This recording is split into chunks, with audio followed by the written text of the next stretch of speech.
현직 일산 서구 국회의원이기도 한 김현미 국토교통부 장관이 수도권 서북부 교통 인프라 개선 대책을 발표했습니다. 최근 고향 창릉지구에 3기 신도시를 지정하면서 거세진 1, 2기 신도시 주민들의 반발을 의식한 것으로 보입니다. 문제는 이러한 일산 달래기에도 주민들의 반발은 오히려 거세지고 있고요. 또 검단, 다산 신도시 주민들도 불만을 표출하고 나섰다라는 점인데요. 관련해서 전문가와 이야기 나눠보겠습니다. 한국건설산업연구원 두성규 선임 연구위원입니다. 어서 오세요. 안녕하세요. 위원님, 사실 어제 이제 김현미 국토교통부 장관이 기자간담회를 자청해서 이제 수도권 서북부의 1, 2기 신도시에 대한 어떤 교통 대책을 내놨는데 뭐 차후 이제 그 반발이나 뭐 어떤 영향들은 이제 차치하고 일단 의도 자체는 서북부 1, 2기 신도시의 주민들을 좀 달래기용이었다라는 건 맞았던 거죠. 그렇죠. 민심 달래기라는 느낌이 많이 오는 게요. 일단은 형식 자체가 대책 발표라는 공식적인 그런 방법보다는 기자 간담회 양식으로 이루어졌고요.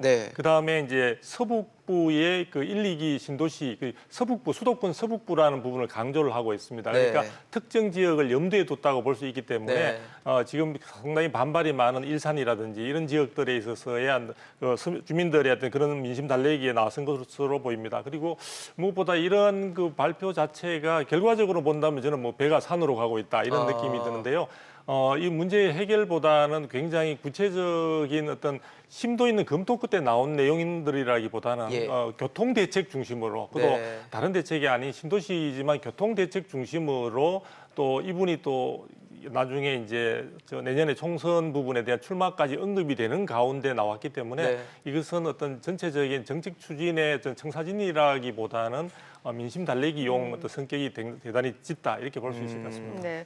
뭐 사실 최근에 3기 신도시 추가 후보지가 발표된 이후에 이제 뭐 일산이라든지 파주, 김포 그러니까 2기 신도시 주민들이 3기 신도시 건설에 상당히 반대를 했던 부분이 있었고 또 실제로 뭐 그 지역의 집값이 떨어졌다라는 보도도 나오는데 김 장관은 여기에 대해서 이 집값 떨어졌다라는 내용은 사실이 아니라고 언급을 했단 말이죠. 어떻습니까? 상당히 민감하게 장관님께서 이제 반응을 하신 것 같아요. 그래서 이제 그 금액 자체도 뭐 5천만 원, 1억 원 이상이 떨어졌다고 이야기하는데 그렇지 않다라고 이야기하는데요. 지금 사실은 작년에 부동산 대책들 가운데 이제 9.13 대책 이후로 시장이 굉장히 침체 상태에 접어들면서 사실 일산 지역 같은 경우는 이전부터 사실 침체 상태로 해서 많이 하락이 되어 왔던 상태로 볼 수 있습니다. 1기 신도시의 같은 어떤 출발 주자였던 그 분당과 비교할 때 사실 그 가격의 어떤 방향폭 자체는 완전히 다른 쪽으로 가고 있었던 측면들이 있기 때문에 장관님이 지적하신 1억이나 5천만 원 정도의 하락이 아니라 하더라도 사실은 일산은 가격 부분이 시장에서 제대로 평가받지 못한 가운데 이번에 창릉지구, 고향 창릉지구가 그 일산보다 더 앞서서 서울에 인접하는 모양의 또 신도시 개발 계획이 발표되면서 일산에 대한 부동산 시장의 평가 자체는 거의 절망적이다라고 표현될 정도로 사실은 시장에서 거래가 별로 없습니다. 그래서 거래가 별로 없는 가운데 시장을 마치 어떤 가격 변동폭을 가지고 사실에 맞지 않다는 식으로 항변하시는 것은 사실은 전체적인 시장 상황과는 조금 동떨어진 어떤 느낌을 갖고 계신 것이 아닌가 이런 생각이 듭니다. 사실 어제 김 장관의 발표를 보면 인천 지하철 2호선을 이제 검단, 김포를 거쳐서 일산까지 좀 연장하겠다라는 계획을 내놨는데 사실 어떻게 보면 인천에 사시는 분들이나 이 김포에 사시는 분들에게는 좀 바라던 바가 아니었을까라는 생각이 들거든요. 박사님께서는 어떻게 좀 평가하셨어요? 이번에 신도시가 사실은 추구하는 가장 궁극적인 목표 중에 하나가 서울 접근성이라고 볼 수 있습니다. 그런 측면에서 본다면은 일단 상당히 외곽에 있던 곳의 신도시들, 뭐 지금 2기 신도시 같은 경우는 이미 해당되는 지역에 있어서의 청약 경쟁률이 떨어지는 등 사실은 미분양이나 이런 것까지 나올 정도로 사실은 굉장히 시장에서 반응이 차가운 상황인데요. 그런 점에서 본다면은 기존의 어떤 철도망이라든지 이런 쪽과 연결해서 다른 지역들과의 연계성을 강화시킨 것은 나름대로 소외되어 있는 지역에서 어떤 중심지로서의 이동 가능성을 열어놓았다는 점에서는 조금 평가는 할 수 있을 것 같아요. 그렇지만 가장 아까 궁극적으로 서울 도심으로서의 접근 가능성 부분을 확보하는 데에는 사실 큰 의미 있는 것 같지는 않습니다. 그러다 보니까 이런 부분들은 말 그대로 우리 장관님께서 여러 가지 어떤 그 해당되는 1, 2기 신도시의 서북부 지배 주민들을 달래기 위한 말 그대로 적절한 용어일지 모르겠습니다만 립서비스 성격이 좀 가까운 그런 어떤 느낌을 저는 갖고 있습니다. 그럼 지금 말씀해 주신 대로 이 부분의 교통 여건이 개선된다 하더라도 서울과의 접근성은 여전히 그리 좋지 못하기 때문에 집값에 긍정적인 영향을 주기에는 조금 역부족일 수도 있다라는 의미이신가요? 그렇죠. 지금 이번에 장관님께서 말씀하신 내용들을 보게 되면 주로 기존 3호선이라든지 인천 2호선이라든지 지하철 2호선 이런 부분들에 대한 연장을 주로 이야기를 많이 하고 네네. 있습니다. 네. 그리고 지금 물론 이제 3기 신도시 우리 창릉지구 이야기할 때 고양선을 이야기하면서 그는 경전철로 개발되는 측면들이 있는데요.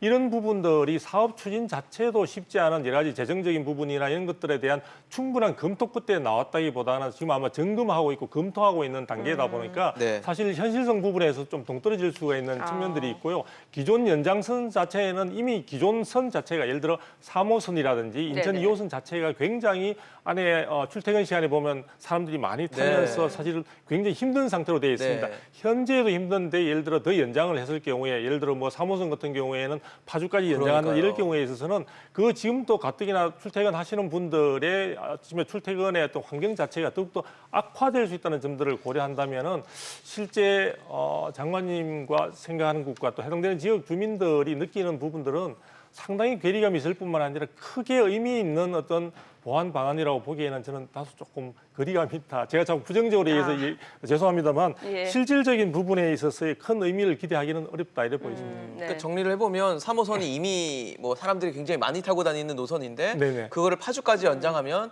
교통 뭐 적체라든지 많은 사람들이 몰리면서 네네. 더 혼란이 빚어질 수 있을 것 같고 그다음에 인천에서 파주를 잇더라도 일산을 잇더라도 그게 서울의 접근성을 담보해주는 부분은 그렇죠. 아니다 보니까 네네. 실효성이 좀 떨어질 수 있다는 건데 김현미 장관이 어제 계속 누누이 얘기했던 부분은 교통대책 차질 없이 진행하겠다라는 네네. 부분이었거든요. 네네. 근데 사실 뭐 이제 김현미 장관이 내년 총선까지도 기약해놓은 상태에서 과연 이 차질 없이 진행이 된다는 이 말이 보장이 될 수 있을까라는 의문은 그러게요. 드는 것 같아요. 그렇죠. 차질 없이 추진하겠다는 것은 아마 김현미 장관의 마음이신 것 같고요. 네, 의지와 의지 바람. 같은 거겠죠. 그렇죠. 의지 예. 같은 거라고 볼 수 있죠. 그리고 내년 총선 등을 염두에 둔 충분히 지역 주민들에게 어떤 정책 추진의 의지와 자기의 정치적 영향력 이런 부분들을 사실은 함축적으로 상징한다고 볼 수가 있는데요. 사실 무엇보다 중요한 것은 그런 사업 추진을 위해서는 재원 마련이 그렇죠, 필요한데요. 예. 그 재원 마련과 재원 조달 방법에 대해서도 아직 예비 타당성 조사를 거치는 어떤 국가 재정으로 할 것인지 네. 아니면 해당되는 지역에 입주하게 된 어떤 입주민들의 광역교통 뭐 개선 부담금이라든지 이런 네. 부분들을 활용할 것인지에 대해서도 사실 완전히 정리가 안 된 상태입니다. 즉 기획재정부와의 협의 단계에 있는 상황이지 그 부분이 확정적으로 어떠한 사업 방식을 통해서 이러한 사업들 청사진들을 구체화시키는 쪽으로 확정된 것은 아무것도 없습니다. 네. 그러다 네. 보니까 이 부분이 말 그대로 무지갯빛 청사진에 그칠 수도 있는 측면들이 있기 때문에 사실은 이러한 어떤 김현미 현직 장관의 말만 믿고 어떠한 결정을 하신다거나 하는 것은 대단히 우려스러운 상황이 될 수도 있다는 점도 염두에 두어야 될 것 같습니다. 네. 네, 뭐 어찌됐든 수도권 사북부 광역 교통 개선 구상안을 내놨으니까 이게 뭐 민심 달래기용이라도 좋습니다. 뭐 사실 다른 검단 다산 신도시 주민들도 잇따라 불만을 표출하게 되면은 이런 식으로 떼쓰면 통한다라는 선례를 남길 수도 있다라는 또 지적도 분명히 나오고 있거든요. 네, 그런 부분들에 대해서 사실은 뭐 사회 일각에서 일부 지적도 있긴 한데요. 예. 저는 제가 볼 때는 뭐 해당되는 지역 2기 신도시나 3기 신도시 주민들이 가지고 있는 나름대로의 여러 가지 어떤 정부에 대한 바라는 부분들을 갖다 표현하는 데 있어서 사실 그 표현 방법이 크게 지금 사실 다양화되어 있는 것 같지는 않습니다. 그러다 보니까 그런 부분들을 여러 가지 이제 집단적인 행동을 통해서 충분하게 표출하고자 하는 것인데요. 다소 그 측면이 있다 하더라도 사실은 3기 신도시의 계획 자체가 전반적으로 서울 도심의 여러 가지 공급 부족 부분을 해결하기 위해서 수도권에 갑자기 뜬금없이 30만 가구의 주택을 공급한다는 그 선에서 이야기에서 출발했기 때문에 네. 해당되는 지역 주민들의 그 표현 방법에 있어서는 정부가 어느 정도 조금 긍정적인 측면에서 충분히 경청할 만한 쪽으로 태도로 해주는 게 좋지 않을까. 이것을 떼쓰는 것으로 만일에 혹시나 여러 가지 여론을 호도한다든지 이렇게 하게 되면은 해당되는 주민들의 실망감이나 좌절감은 훨씬 더 커질 수 있다는 점에서 사실은 지금 예민한 상황이기 때문에 조금 더 민심을 추스리는 쪽의 방향에 그런 다양성의 기회를 열어주는 쪽으로 이해하시는 게 좋을 것 같습니다. 그렇죠. 네. 2기 신도시도 사실 정부의 계획 중에 하나였으니까 네네. 예, 내놓은 말에 대해서는 좀 지키는 네네. 그런 모습을 좀 보여줘야 될 것 같은데 또 하나 생각을 해봐야 될 게 이제 대규모 신도시 건설이나 뭐 광역교통망 개발을 통해서 이 보상비가 풀릴 수도 있을 것 같아요. 그렇죠. 그러면 이 보상비 변수가 뭐 집값이나 부동산 시장의 어떤 자극 요인이 될 수 있을까 하는 뭐 전망 또 우려도 있을 거거든요. 그 부분은 사실은 이 3기 신도시 그 개발 계획의 저변에 있는 가장 심각한 문제라고 볼 수가 있습니다. 네. 현재 지금 사실은 많은 보상비들이 기존에도 이미 사업들이 진행되어 왔기 때문에 네. 풀려지고 있는데요. 연간 한 10조 정도의 사업비가 풀린다고 본다면은 최근에 있어서 올해 2019년 같은 경우에는 약 22조에서 많게는 25조까지 풀릴 수 있다는 이야기들이 나오고 있습니다. 네. 아마 9년 만에 최대의 그 보상비가 풀릴 가능성이 있다고 보여지고 있는데요. 이렇게 되면은 그나마 정부가 각종 정부 부동산 규제 등으로 해서 시장의 안정 혹은 시중에 있어서의 자금 풀리는 부분들을 어느 정도 조절 가능한 상태로 만들었다고 이야기들이 나오고 있는데 만약 이 토지 보상비가 시중에 풀릴 경우에는 부동산 시장의 불안 요인으로 작용할 가능성은 대단히 많다고 보여지고 네. 그 자체가 부동산 시장에 있어서 교란 요인으로 작용할 가능성이 큽니다. 그런데 향후에 있어서의 이런 토지 보상비는 지금 올해의 예상되는 22조에서 25조 사이보다 더 증가할 가능성도 있기 때문에 네. 향후 이 부분은 전체적인 3기 신도시 계획을 추진하는 과정에 있어서 하나의 시한폭탄으로 작용할 가능성도 있다고 보여집니다. 네. 뭐 앞서서 3기 신도시 추가 후보지가 발표가 됐고 어제 또 보완 대책이 발표가 네. 됐으니까요.